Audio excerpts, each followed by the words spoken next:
So yun guys, it's September 10, 2023 and today is my 30th birthday. Very special siya guys kasi umabot tayo ng 30 years, 'di ba? In service to this beautiful earth.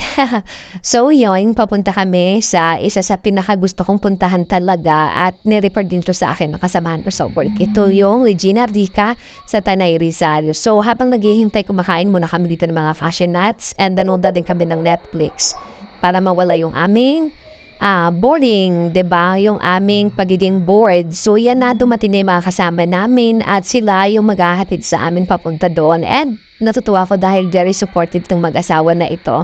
And yung guys, kung napapansin ninyo, iba yung way ko na pag-celebrate ng birthday. Mas gusto ko nasa labas ako. Kasi ganun talaga ako guys, kung kayo, mahilig kayo sa, dito sa pag-celebrate ng birthday ninyo na may alak, may pagkain, may food. Sa akin, hindi ako ganun guys. Mas gusto ko outside, especially today na meron na akong kalayaan kung ano yung dapat kong gawin at nagagawa ko na kahit papaano yung mga hindi ko nagagawa before sa dati kong environment, pero ngayon nagagawa ko na siya and I'm very happy and I'm very proud of myself.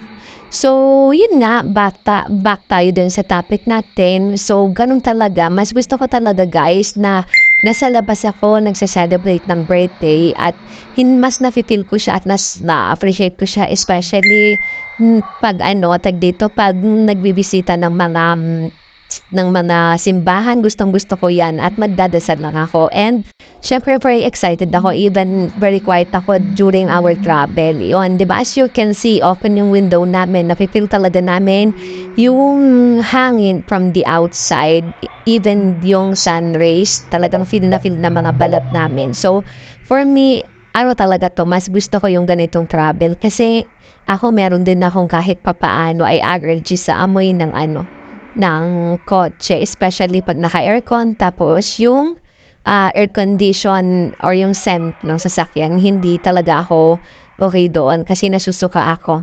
So yan, nandito na kami sa Regina Rica and of course, yan, lakad-lakad kami kahit sobrang init. Pero guys, even sobrang init niya mapipil mo talaga yung ganda ng lugar kasi very ecological. Kasi nga ecological talaga tong area na to.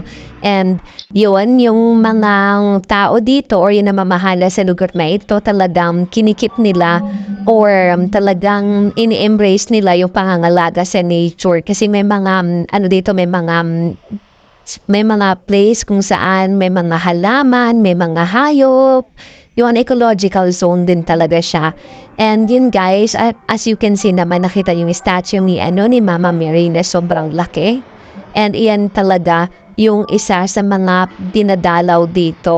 Or yun, dito rin pala guys, pag pupunta ka, hindi lagi-lagi merong misa. Kasi may mga may mga oras lang. Halimbawa sa morning 11 AM lang ang misa at sa hapon naman ay 3 PM lang. So kung pupunta kayo dito na mas maaga, kailangan nyo pang maghintay ng matagal na oras. Ayan nga pala guys yung simbahan nila. At ang isa sa napansin ko dito sa simbahan na ito, unlike sa ibang mga Catholic church na may cross, ito wala. Kasi parang ang nire-represent na dito is talagang si Mama Mary. Pero pagdating mo naman sa loob, makikita mo naman doon yung crucifixion ni Jesus Christ, yung yung crucifix niya nandoon sa loob. So at dito naman sa labas ng simbahan, ayan na makikita mo, very refreshing and very ganda ng energy, diba? So yan, may pa-welcome sila sa lahat ng mga bagong tourist na pumupunta dito. And yun guys, take note mas madami pa yung mga existing na bumabalik dito kesa doon sa mga bago. Katulad namin, ilan na kami kaninang mga bago na pumunta dito. So after na ng misa, dumiretso na kami dito sa labas at naghahanap kami ng pwedeng kainan. Syempre guys, birthday ko, kailangan ko silang i-bread, diba? Especially yung nakared doon sa likod ko na parang siya yung may birthday, guys. Charot lang. So, yun, hanap kami na makakain. And yun, syempre, super init talaga that time. And kung ako tatanungin ko ninyo, best way talaga na pumunta dito ay ano, mga ganitong panahon o kaya naman nung medyo maulan para ma-feel ninyo yung nature. Hindi naman yung sobrang bagyong-bagyo ha, yung mga ambon-ambon lang, sprinkling lang ba yung lugar or yung panahon. So yan, kita nyo naman, pinapakita ko sa inyo kung ano ba yung nangyayari sa likuran ko at sa harapan ko. So, salamat tayo at ganito naka-high-tech yung camera. So dito kami kumain sa Rambles, yun. Siyempre, itong in-order namin is bulalo. Aside from bulalo, we have lechon kawali, pansit, and kalderetang baka. And yun guys, nag-enjoy naman yung lahat. Pero ang sarap ng bulalo nila, hindi ko lang siya ma-enjoy kasi sobrang init ng panahon talaga guys. At nangingitin na ako sa sobrang higit. Charot lang. Okay lang naman. And yan guys, they are very satisfied sa mga nangyayari sa buhay nila. Ngayon, ayan, and after this, syempre, uwi na kami guys. And bago kami umuwi, tumaan kami dito sa lumang simbahan ng Tanay kung saan may makikita mo yung punong kahoy na ginawa nila or in-sculpt nila.